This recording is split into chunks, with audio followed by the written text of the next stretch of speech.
अस्सलाम वालेकुम किस्सा गो में अवां जी ख़िदमत में हाज़िर आहियां।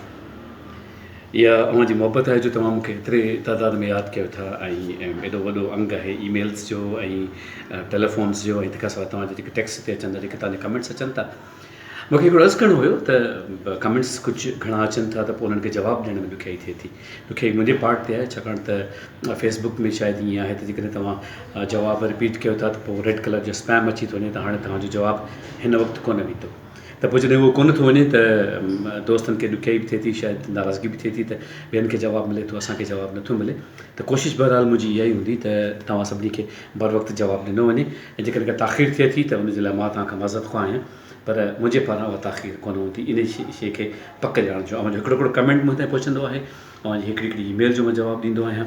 जेकॾहिं टेलीफोन कॉल कंदा आहियो त तव्हांजो आवाज़ बि मुंहिंजे लाइ कंहिं तोहफ़े खां घटि न हूंदो आहे। ज़िंदगी जे हिकिड़े ॿिए किसे बाबति तव्हां सां ॻाल्हाइणु चाहियां थो, छाकाणि त चयो वेंदो आहे त हयाती में वफ़ा छा आहे ऐं बेवफ़ाई छा थिए थी। असीं सोचींदा आहियूं त असीं ॾाढा वफ़ादार आहियूं, वफ़ा करण में असांजो को सानी कोन्हे, कोई जेको साम्हूं वारो आहे उहो बेवफ़ा आहे, उनखे शायदि वफ़ाऊं करणु कोन थियूं अचनि, गर्मी आहे शायदि। सो जेकॾहिं इनखे गौर कयूं त वफ़ा करणु अचे थी, पर उहा फीलिंग जेका आहे उहा अंदरि में जनम कीअं वठे थी। जेकॾहिं जनम वठे थी त छा उहा मुस्तक़िल रहे थी? छा असां कंहिं बि हिकु वजूद सां निभाइण में पंहिंजो पाण खे, पंहिंजे किरदार खे सालिम रखी सघूं था? जेकॾहिं रखी सघूं था त उनखे वफ़ा चइबो आहे। जेकॾहिं नथा रखी सघूं त पोइ शायदि उहो सभु बेवफ़ाई जे ज़ुमरे में अचे थो।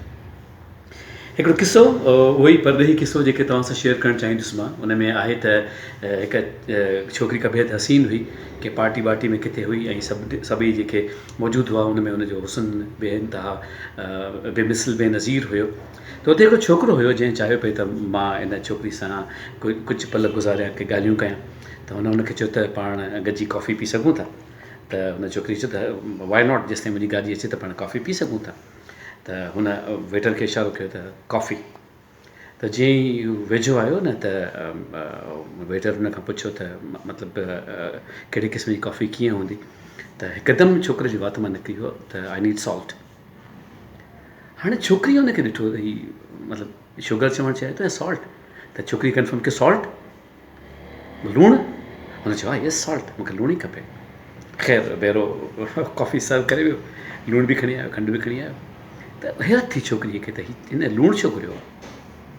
त हुन हिकदमि पुछो हुन खां त तव्हां सॉल्ट घुरायो आहे? चई त मां जंहिं ॻोठ में वॾो थियो आहियां उहो समुंड जे किनारे ते हुयो, ऐं उन किनारे ते छाकाणि त लूणु घणो हूंदो हुयो त असांजी आबहवा में लूणु हूंदो हुयो, असांजे कपिड़नि में लूणु हूंदो हुयो, असांखे लूण जो ज़ाइक़ो वणंदो हुयो। मूंखे बेइंतिहा मोहबत आहे लूण जे ज़ाइक़े सां। छोकिरीअ सोचियो त हीउ केॾो न रूटेड माण्हू आहे, हिनखे मोहबत आहे पंहिंजी जनम भूमीअ सां, पंहिंजे ॻोठ सां, हीउ केॾो न पंहिंजो केयरिंग आहे हिकिड़ो। हाणे तालुक़ु ठही वियो, वरी कुझु अरसो मिलिया, ऐं कुझु अरसो मिलण खां पोइ हुननि शादी कई, ऐं हाणे शादी खां पोइ हिकिड़ो रूटीन ठही वियो त जॾहिं बि कॉफ़ी सर्व थिए न त हुन में लूण जा ॿ चमचा मिलाए ॾींदी, हू मर्जी करे पी वेंदो हुयो। जॾहिं बि घर में कॉफ़ी अचे, कॉफ़ी पीअनि, का बि तकलीफ़ थिए, सभई खंडु विझनि, शुगर यूज़ कनि, हू सॉल्ट यूज़ करे।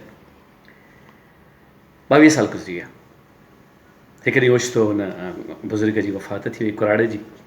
हाणे जॾहिं हू गुज़ारे वियो त हुनजी घरवारीअ खे हिकिड़ी डायरी मिली। उन डायरी में लिखियलु हो त तूं एॾी हसीन आहीं जो मूं तुंहिंजो साथ विञाइण न पियो चाहियो, तुंहिंजो अंदरि बि हसीन आहे, तुंहिंजो वजूद बि बेइंतिहा ख़ूबसूरत आहे। सो पहिरें दफ़े जॾहिं मूं हुनखे शुगर चवणु चाही पे न त शू जी जॻह ते मूंखां सॉल्ट निकिरी वियो हुयो। हाणे तूं जॾहिं हुन ॻाल्हि खे पक ॾेई छॾी न त पोइ मूं सम्झो त ठीकु आहे, मूंखे हिन ॻाल्हि खे गंढी ॾियणी आहे। हाणे मूंखे छॾिणो कोन्हे त तो मूंखां पुछो लूणु, त मूं तोखे ॿुधायो हा लूणु। हालांकि ॻोठु मुंहिंजो समुंड जे किनारे ते ई हुयो, पर मूंखे दरअसल लूण खां शदीद नफ़रत आहे। मूंखे लूणु बिल्कुलु न वणंदो आहे। मुंहिंजी दिलि चवंदी आहे त मां कॉफ़ी में खंडु पियां, पर तुंहिंजे करे मूंखे लूणु करिणो पियो, छाकाणि त मां पंहिंजी मोहबत खे, पंहिंजे वफ़ा खे कूड़ो साबित करणु नथो चाहियां। उन खां पोइ कंहिं हुन ख़ातून खां पुछियो हुयो त तव्हां कॾहिं लूण वारी कॉफ़ी पीती आहे? त हुन चयो त हा, मूंखे हिन में वफ़ा नज़र ईंदी आहे। त ख़ातून सां इहो ई अथव ज़िंदगीअ में किसो, जेके निभाइणु चाहींदा आहिनि उहे निभाए वेंदा आहिनि, जेके न निभाइणु चाहिनि, हज़ार मौसम जी ख़राबी आहे, हज़ार उज़ुरनि दलील आहिनि, बहाना आहिनि। सोचूं था, पंहिंजे पाण ते ग़ौर कयूं था त असां कहिड़े पासे हूंदा आहियूं। दुनिया जो वॾे में वॾो दलील पंहिंजे अंदरि में हूंदो आहे।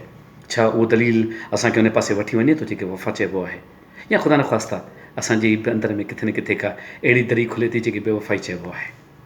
थोरो गौर कजो। इंसान जॾहिं पंहिंजे पाण सां ॻाल्हाए थो तॾहिं खेसि जवाबु मिले थो। जिते बि हुजो अलाह जी अमान में हुजो, आबाद सलामत हुजो। वॾी महिरबानी अमां जी। Thank U.